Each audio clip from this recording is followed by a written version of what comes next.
Hello, hi po! For today's video, nakahingi nga po ako ng mga karton. Nanggaling kasi kami sa palengke, kaya naman, sinubukan ko kung makakahingi ako ng mga karton. Kasi nga, itong sapin sa higaan namin, durug-durug na. Bukod kasi sa nagmumoist yung sahig kapag ka medyo maulan, idagdag mo pa kapag ka hindi nakaihi yung aking bunso bago matulog, ayan nga, at umiihi sa higaan.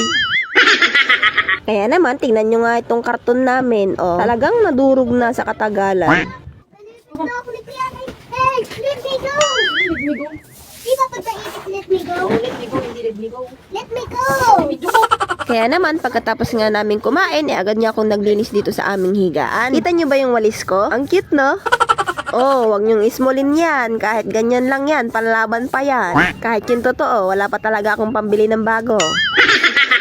Anyway, gabi-gabi naman po ako naglilinis dito sa aming higaan. Bago talaga kami matulog, kailangan walisan. Kasi nga, yung mga alikabok na nanggagaling dun sa pader, bumabagsak nga dito sa aming higaan. Kaya kailangan talagang pagpagin palagi. Kita nyo naman, pati sa video ko, nagliliparan yung mga alikabok. O, diba, instant design.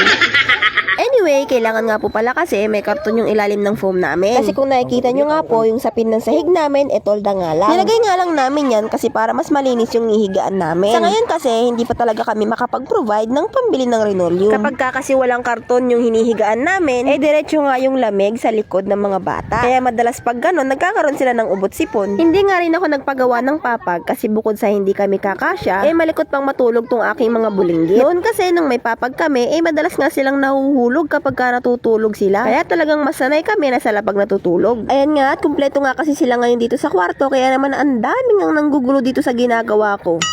Mukha pa lang medyo magulo yung kwarto kasi nga nandyan silang lahat. Pero mamaya kapag ka naayos ko na, magiging maayos din naman yan tignan.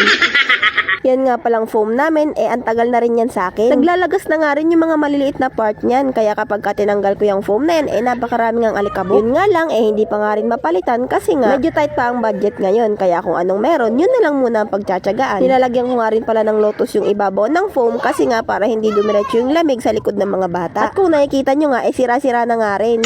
Siya, hayaan nyo na. At yan nga lang ho ang meron. Kahit gustuhin ko man magpakita sa inyo ng medyo bago-bago, wala ho akong may papakita.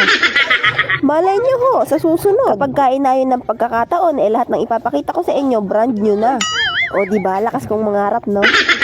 Anyway, ito nga pong nilalagay ko na bedsheet, medyo hindi nga siya kasya dun sa foam namin. Kasi nga po, lahat ng kumot at bedsheet nilabahan ko at hindi pa sila natutuyo. Nakahanger pa rin sila dito sa may ibabaw ng higaan namin. Hapon ko na kasi sila natapos, kaya nga hindi namin nagamit agad. So ayan nga, at kinabukasan medyo maganda ang panahon, kaya naman nilabas ko sila para ngayong gabi magamit nga namin. Anyway, papakita ko nga po sa inyo kung anong itsura ng buong kwarto kapag walang makukulit na nakaaligid sa akin.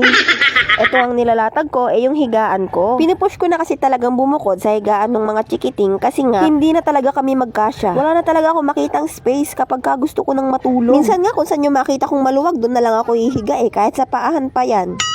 Tapos kinaumagahan, sali-saliwa na hihiga namin. Yung mga paa, minsan nasa mukha ko na.